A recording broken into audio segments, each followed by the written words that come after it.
Hey guys, welcome to the channel. So in this one we're talking about how to fix black screen after Windows 11 format.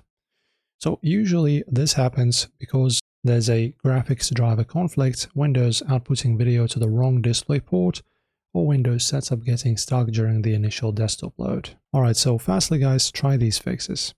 So first, we can just go ahead and reset our graphics drivers. You don't need to perform any shenanigans, you can just use your keyboard and then just press all, one after the other keys, Windows, Control, Shift, B, like this.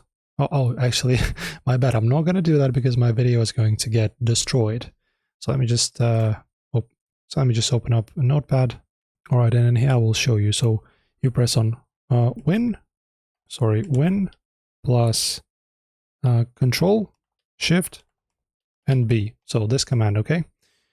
And then also guys, switch display projection. So press Windows plus P for this. I don't have any projections in my PC.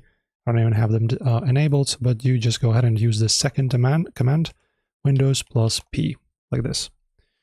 Right, and then wait a second, press down arrow, and then hit enter. And repeat this 3 or 4 times. Also guys, on a fresh install, Windows basic display drivers often prioritize integrated graphics or a specific GPU port before proper drivers are downloaded.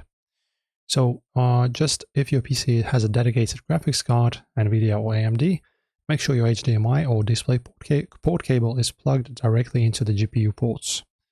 Also disconnect any secondary monitors via headsets, capture cards, USB hubs, or external hard drives. Leave only one monitor, keyboard, and a mouse plugged in. And also you can try a different port on your GPU. And last thing, you can just restart your File Explorer. For that guys, you can just open up, let me just open up my task manager right here. Search for Explorer. Right click on it. Then you go ahead and press restart. As you can see, everything will go blank. There you go. And these fixes should help you. That is it for this one guys. Enjoy. If this helped, don't forget to subscribe.